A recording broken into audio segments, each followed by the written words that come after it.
So we're joined now by Marion Fellows, MP. Marion, how are you? I'm grand. Great to be here. And obviously you'll be heading back down to London at some point fairly soon. Yes. I think you said later this afternoon. Later this afternoon, yes. So you'll be missing the Queen's speech. Yes. Now, what do you make of what's happening in Westminster just now? I mean, I know we could probably talk all day about it, but if you can compress it down a wee bit, what are you expecting to happen once you do get back down over the next couple of days? I expect to be sitting on the benches, and I hope to speak on the Queen's speech itself. It will be, which is a terrible thing really, because why are you having a Queen's speech when there's likely to be an election soon and we'll have to do it all again? Well, the answer is it's the Queen reading out the Tory party's manifesto for the coming election.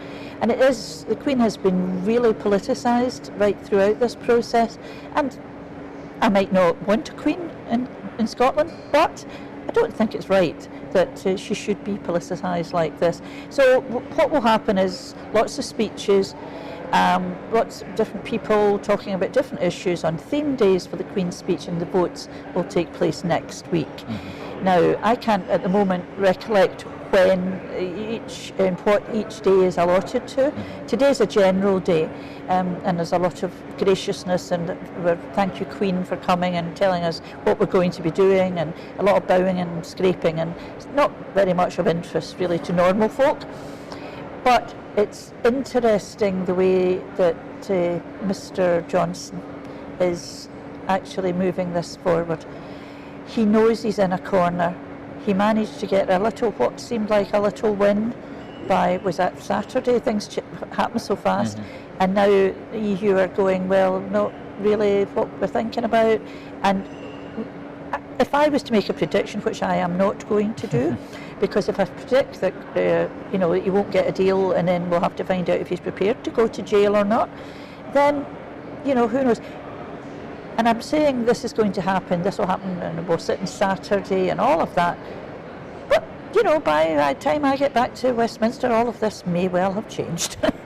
Yeah, I mean, it is quite a difficult situation, isn't it? Where we really, even as journalists and as politicians, just not to know what's going on, not to know what you can plan for. Yes, is becoming really challenging. It really, really is. I mean, the number of times, but no one objects to it, but we're on three-line whips because something is expected to be happening. Of course we all want to be there, and of course we're all generally there anyway.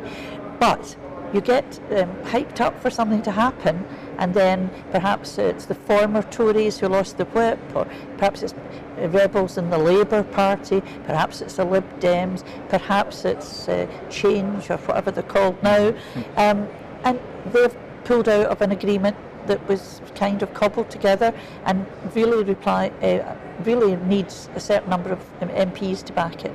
And then at the last minute, someone withdraws and you're back to square one. Mm-hmm. I mean, it does seem like a general election is going to be necessary just to find some way where there are manifestos which the MPs in those parties can be held to, and which then hopefully there is some way majorities can be formed, because at the moment it seems like there is scarcely a majority for anything. That's the difficulty as well. I mean, we are very consistent, very reliable in what we think and believe, and it is a joy almost, and I've had party members from other parties saying to me, and MPs saying, you're quite lucky, you have a line, you stick to it, and you all vote the same way. But as I said, I've said in the past, of course we all vote in the same way because we have one overarching objective, and we're out and proud. We are there to be independent. Mm-hmm. We are there to gain independence for Scotland so that we can manage our own future. Mm-hmm. And with the independence cause, we heard the First Minister yesterday talking about putting in a Section 30 order request. Yes. She's said that she hopes to hold a referendum by the end of next year. Yes. How likely do you think it is that a Section 30 order is in the offing?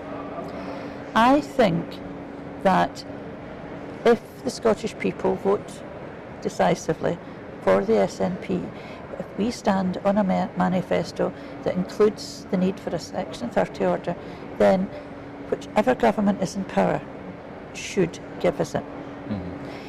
I think they'll find even the Tory party, one of the polls they did during this whole Brexit thing was many people in the Tory party want Brexit, and if they lose Scotland in the process, they don't care.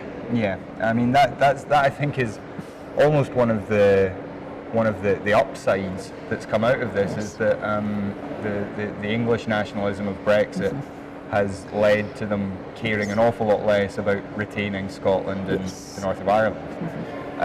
So, as you just to kind of look at things from a slightly more personal point of view, you mentioned how kind of difficult it is being in Westminster just now. I mean, I think probably even at the best of times, it's not the best working environment. No, you're a lot of late nights, a lot of arcane procedure.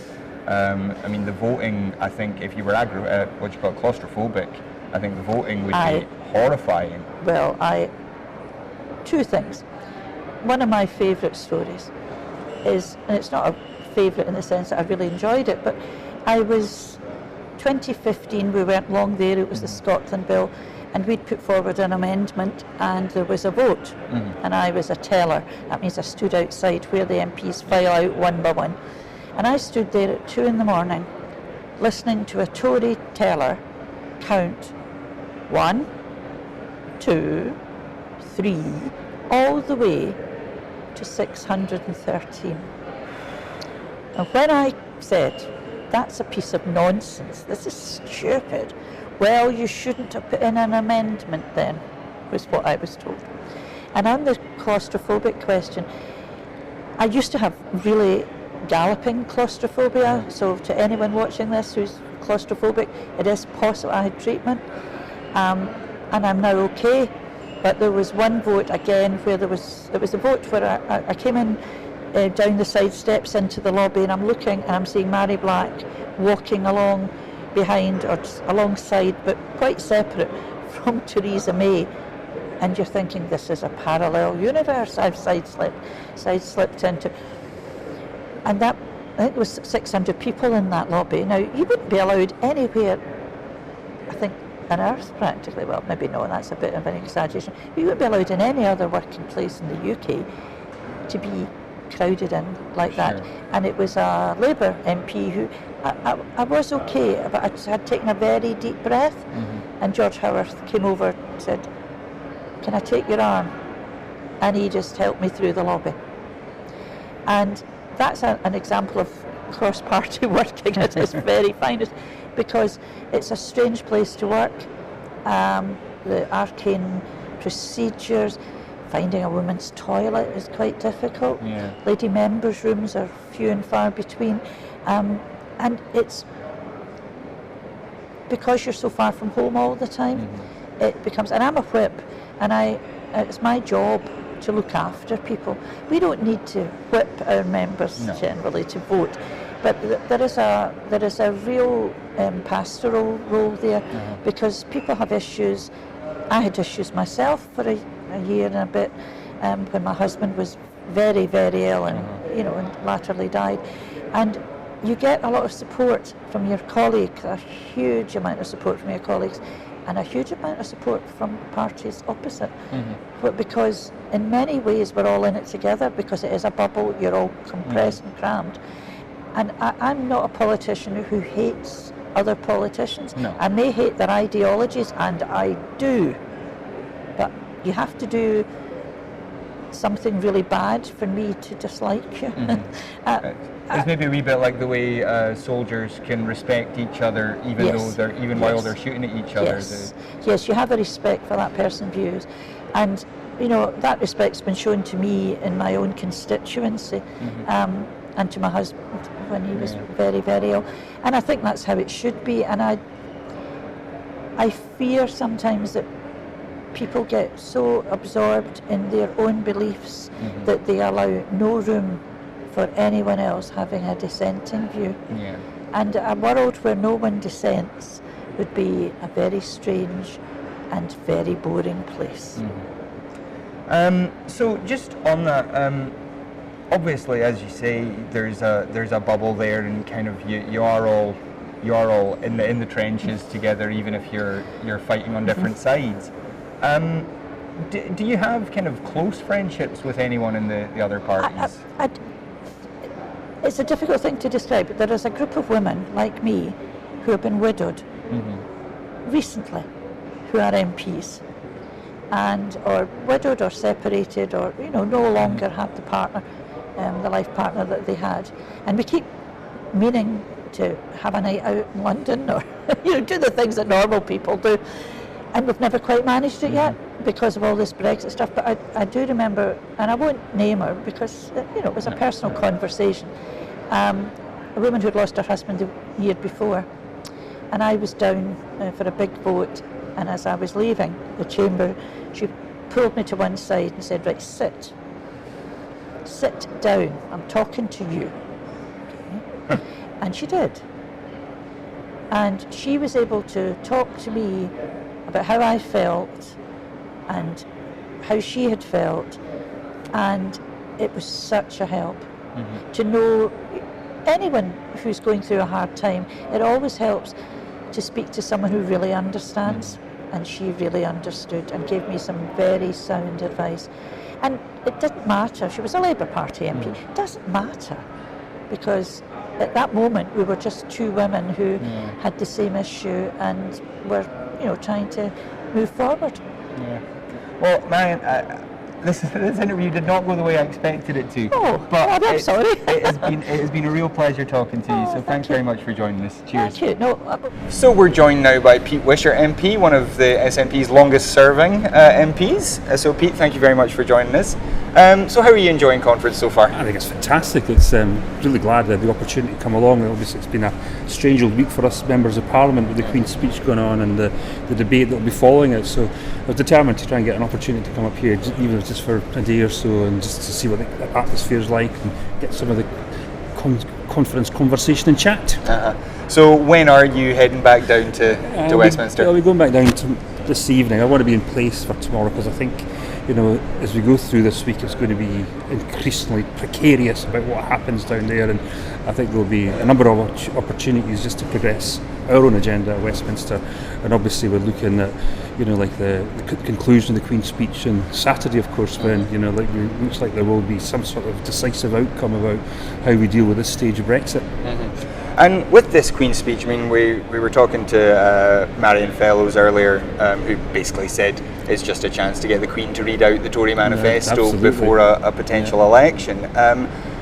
What actually will happen if the Queen's speech is not passed? If it's not passed, I think you're pretty much looking in the territory of a vote of confidence, because to turn down a Queen's speech is probably one of the most dramatic things you can do in terms of a decision and conclusion about a government. And I think beyond that, there would be no option but the government would put itself up for a vote of confidence. And in my view, I think that's another decisive moment.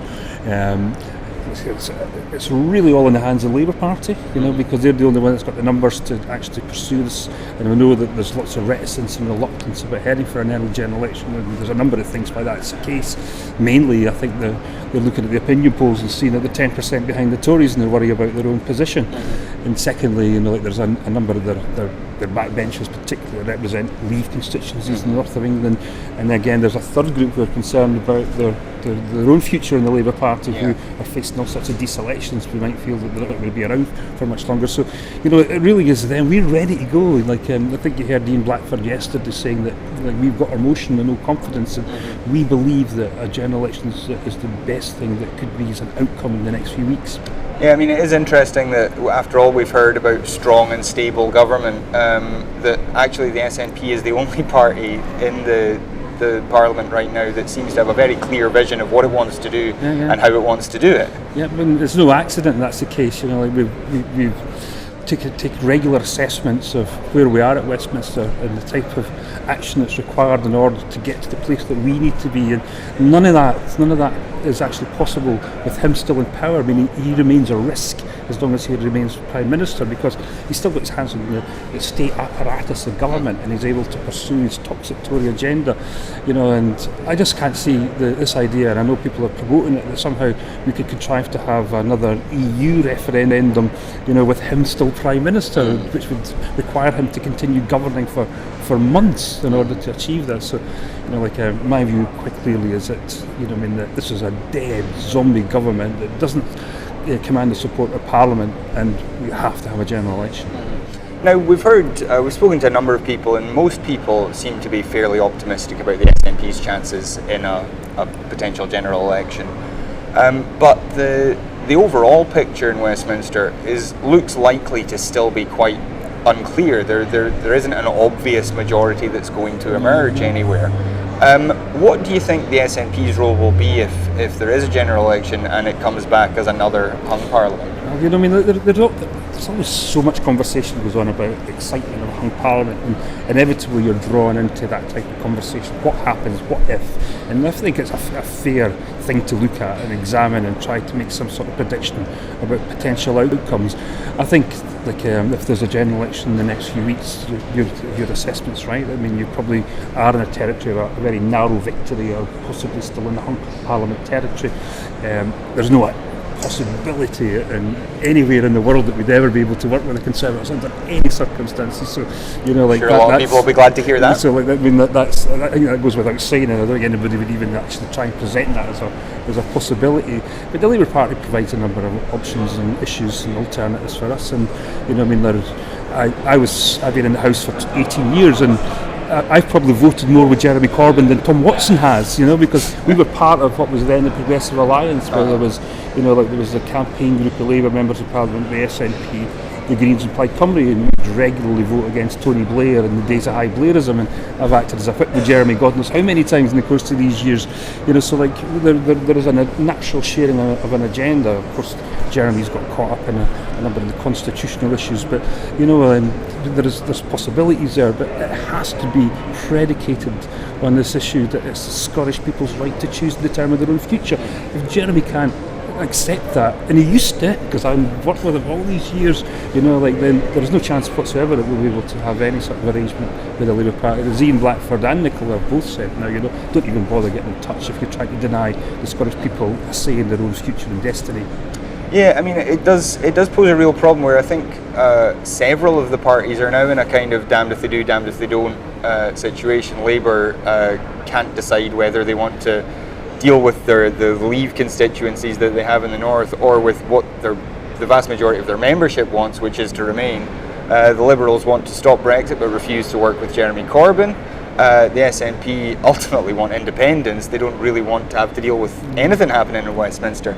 So, in all of this, what is your what's your defining goal? What would you consider a win at the end of, say by the end of October? Well, ideally, and you always have to go for the one which is your absolute priority and your number one goal, is we want to be in a condition where we can have an independence referendum. That's what we want. We want the UK government to agree to give us the Rolls-Royce version of that, which is a Section 30 order where we can have a referendum that would be immediately internationally recognised. But then you work back and about all the things that are A, achievable, and B, possible.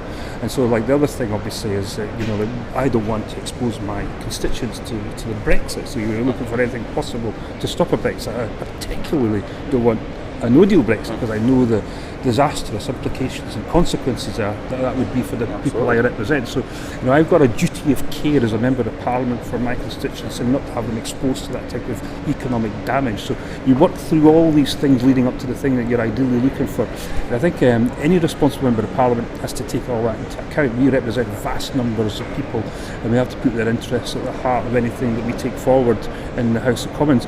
So you're asking what we want, that's where we want it, but there's a number of things that we could achieve on the way along that without ever compromising, our basic principle and our basic goal and agenda.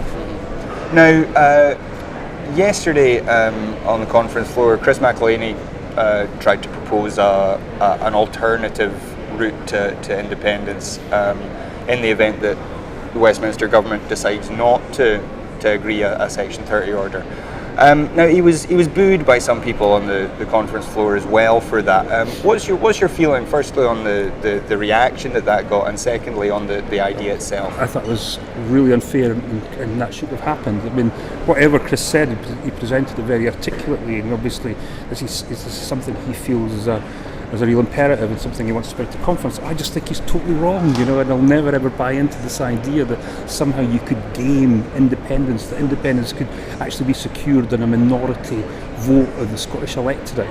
It's just, I mean, Westminster wouldn't recognise it, so you're not any further forward, and then you're into issues that we just saw today, jail sentences handed out to like Catalan activists. You get into the territory of Catalonia, and then you get to the sense that there's nobody will recognise it, unless there's only one way to secure independence, and that has to be an internationally recognised Scottish sovereign state, which will be a member of the United Union, member of all the multilateral global institutions.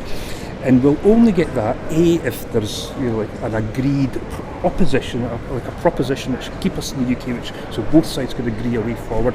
B, that it will be recognised by the United Kingdom, but more important, more critically, that it's recognised by the international community. You don't get that by wildcat referendums, by any forms or variants of UDI, and you don't get it by trying to secure it in a minority of a vote in Scotland, which could only be achieved in a Westminster election. I mean, even if we won 56 seats in a Westminster Parliament, you could probably secure that now on 40 to 41% of the vote of the Scottish people. Nobody will recognise that. So, what is the strategy then if Boris Johnson or whoever is the next Prime Minister just flatly says no Section 30? Yeah, well, the way I see it, and this is what I hope will happen, I'm pretty certain it will. We'll ask for a Section 30 order. The UK government may or may not give us it. It's probably at this stage it's likely they won't, because it's still in their political interest to deny it. As soon as it stops being in the UK government's political interest to deny us a second independence referendum, as soon as they start to secure a political consequence, like losing vast swathes of their seats in Scotland, of being exposed to like a majority of public opinion, a sustainable majority of public opinion in Scotland demanding, that's when it starts to get a little bit more complicated and difficult for them. And we're not at that stage yet, so they're going to continue to say no. So like what I expect is when the request goes in, the UK government is probably going to turn around and say no, we're not. Now's not the time, because they feel confident enough to assert that under current electoral conditions. What then has to happen is that we keep on building that support for independence to become a sustained majority. Then we challenge it in court. We see what the courts say about this. There's two things that has to be considered. One, be the sovereignty of the Scottish people, be it via an Act of Parliament, which is, in all intents and purposes, the legal position of the law of the land. So that has to be tested. Beyond that, if they still continue to say no, then you look at other means to try and encourage them to think about that. And that's when you get into the area of tactics, of actively pushing it just a little bit more harder. But we're not there yet. We're a long way from that situation. And of course, you've got the 2021 Scottish Parliament election coming up, where you could actually put a very clear, mandate as part of that process if we're not at that stage by that point. But hopefully we will be. You'd have to do it sensibly. I've been out canvassing practically every day in Perthshire, my constituency. What I've found is people who are attracted to independence in the Scottish National Party because of the way that we've behaved throughout the Brexit process, and the way that we've, as you said, been very clear and determined about our approach. They're appalled that Boris Johnson acted undemocratically and unconstitutionally. If we start to look anything like him, and behave trying to game independence or doing it without the express consent of the people of Scotland, they'll go. We'll lose them. And so, anything that might be gained by pushing them being a little bit more aggressive with the UK government, we lose with the people who are looking for this to be done properly. Pete Wishart, thank you very much for joining us, and all the best on your trip back down south. Cheers. All the best. So we're joined now by Emma Harper, MSP. Emma, thank you for being here. And how's your conference going, first of all? It's great. I'm fair enjoying it. I'm enjoying the fact that we've got blue skies outside, because it could have been really different. But I love the venue. It's large, it's easy to navigate, and I keep bumping into people that I've met over the last many conferences, so it's really good. Yeah, and now we were, just before we started recording there, we were talking about a motion that you're going to speak on tomorrow, on women in agriculture. Yep. So tell us a bit about that motion and what you're hoping to achieve there.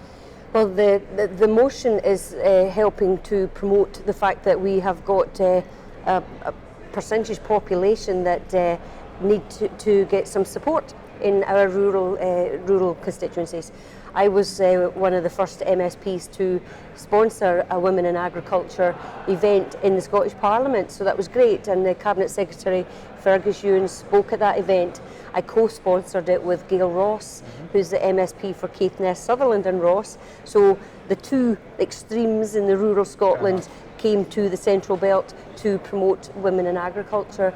So I'm keen to raise awareness about how the women are, they've got the business heads, they are great at promoting diversification on the farms, and need to be commended for that.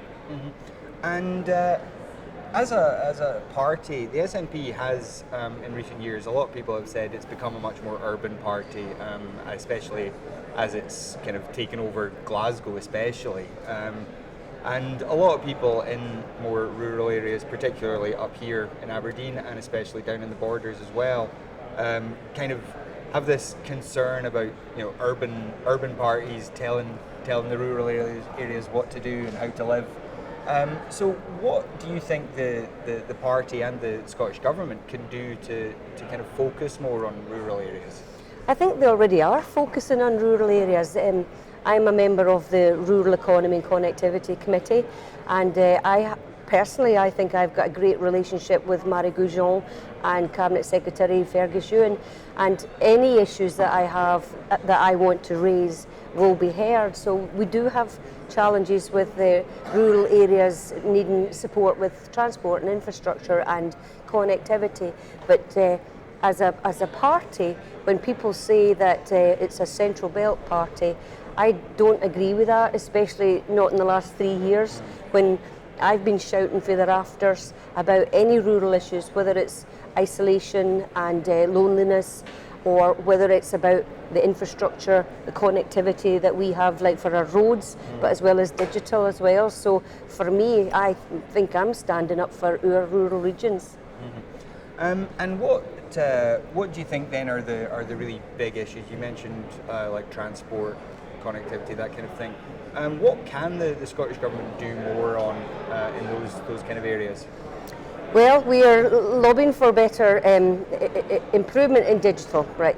So a lot of the small businesses in the southwest of Scotland might be 1 or 2 man-woman businesses, and they definitely need good internet for that business to thrive. If we're going to manage the businesses or use internet as a marketing tool, we definitely need to have good connectivity. So I'm keen to make sure that that I understand what R100 means when we are trying to look at the hard to reach places in remote parts of the southwest of Scotland. So I want to make sure that I understand how digital infrastructure can be improved, so that then I can take that back to the constituents and hopefully make sure that I get the information from them that they need, so that then I can support them as well. Now, obviously the south of Scotland is a fairly Tory-dominated area. It's one of the areas that the SNP hasn't quite had a clean sweep in yet. What particular challenges do you think you face in changing those minds? We're close though, we're getting there. I think it's really difficult to chap doors in rural communities, and a lot of the work that our party members do is go out and talk to people in communities. So a lot of the work that I do is go to the farms, go talk to the farmers. It's better for me to go and visit them on site and see the issues and hear from myself what's going on. I'm also engaging in other rural programmes where our dairy farms, right, 48% of Scotland's dairy farms are in the southwest. And a lot of the big dairy farms have got people from the EU countries, Lithuania, Poland, Latvia, Estonia, Bulgaria and Poland. So the dairy farms that have our EU citizens, I'm trying to help support them to make sure that they apply for their settled status or pre-settled status, even though I don't agree with what the UK government are doing in othering people from the EU. I want to help and make sure that I can connect with the dairy farm managers to help support the people that are here from the EU. It's really important for us because the guys that are working on the dairy farms, their partners, their wives, they are carers in the community, and their wains are in our rural schools. So it's not just about a piece of paper or an application for settled status. It's the whole rural economy that helps, depends on these folks that come to us in the southwest of Scotland. Mm-hmm. So on that note, I mean, Brexit clearly is going to affect us all in one way or another. Are there particular challenges that you think, as you say, the population may change if people aren't able to stay? What other effects do you think Brexit is going to have? What other negative effects can you see happening for your area? Well, I've been raising questions in Chamber about Brexit and its impact on medicines availability, and that's part of the Brexit planning that has been taken forward. I've been accused of scaremongering when I talk about insulin only being made in Denmark. It's not made in this country. You know, I'm a type 1 diabetic, and I have to make sure that insulin is going to be available post-Brexit. You know, folk don't understand it needs to be in the fridge. It's got a short shelf life. So I'm not scaremongering. I want to make sure that people understand that the impact of Brexit actually can have on their type 1 diabetes or anti-seizure medicines as well that are not made in this country. We're planning at the moment, there's been issues of Cairnryan being the port that connects Scotland to Europe through Ireland, Northern Ireland. And the plans are right now that we're going to have delays on transporting goods out of the country, and then how do we get them back in?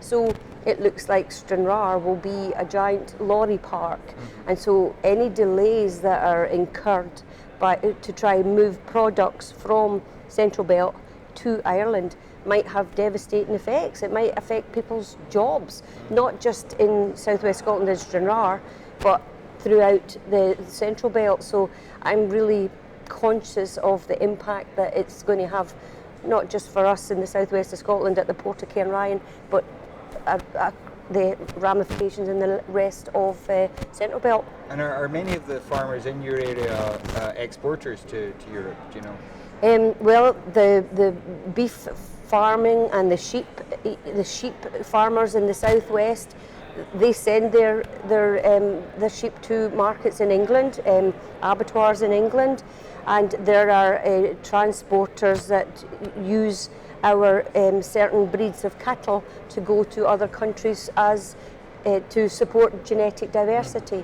So when we're looking at movement of animals and beasts, whether it's for slaughter for food supply or whether it's for ongoing genetic support, it's any delays can be really problematic. And I know there's challenges, and I know that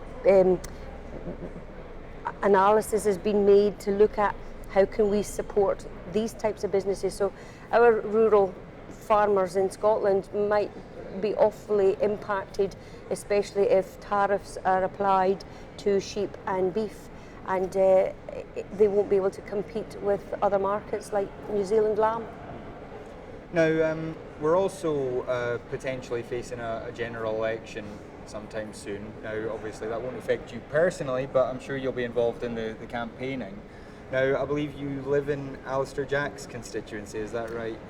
Yes, I do. I am barely on the edge of the Dumfries and Galloway constituency, but I will be definitely out there campaigning for my friend Richard Arkless, who was a fantastic MP for 2 years before the last GE, and I want to make sure that the people in Dumfries and Galloway know that they need somebody that can speak for them and represent them. And currently we have a Secretary of State that nobody even knows who he is. So does that mean that, is he not out there? Is he not working out there?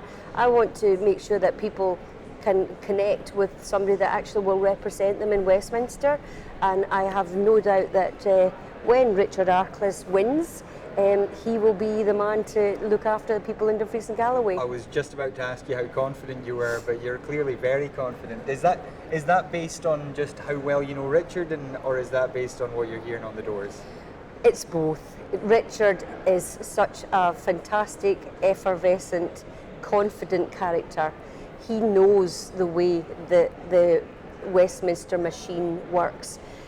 Him and I were out campaigning in Castle Douglas just before last weekend, and both chapping doors together and separately, and we're getting a lot of feedback where people are really disappointed about the way Westminster's not working, and people don't feel as if their voice is being heard, and they think that decisions are being made so remotely that it's not good. It's not good for us in Dumfries and Galloway and the rest of Scotland. So I'm hoping that we will continue to get the good message on the doors.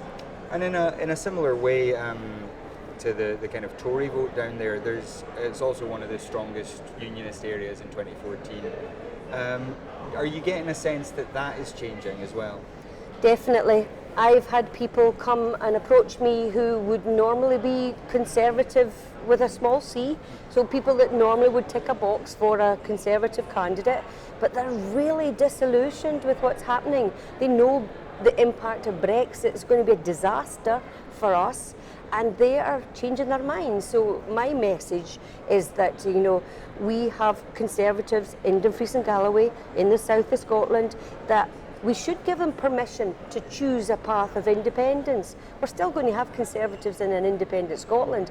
I just want to make sure that they know that it's okay to have a business brain that would normally vote for Conservative party, but maybe it's time that you vote for an independent Scotland so that we can choose for ourselves how to take our policies forward. And there's many people in Dumfries and Galloway are not Jacob Rees-Mogg supporting Conservatives. They're not right-wing Brexiteers. They're people that have families and that have values of supporting local communities. And I think we need to bring them along with us and say, come and join us. We want to be an independent country. Well, Emma Harper, thank you very much for joining us. Do enjoy the rest of your conference. Okay, thank you. Thanks.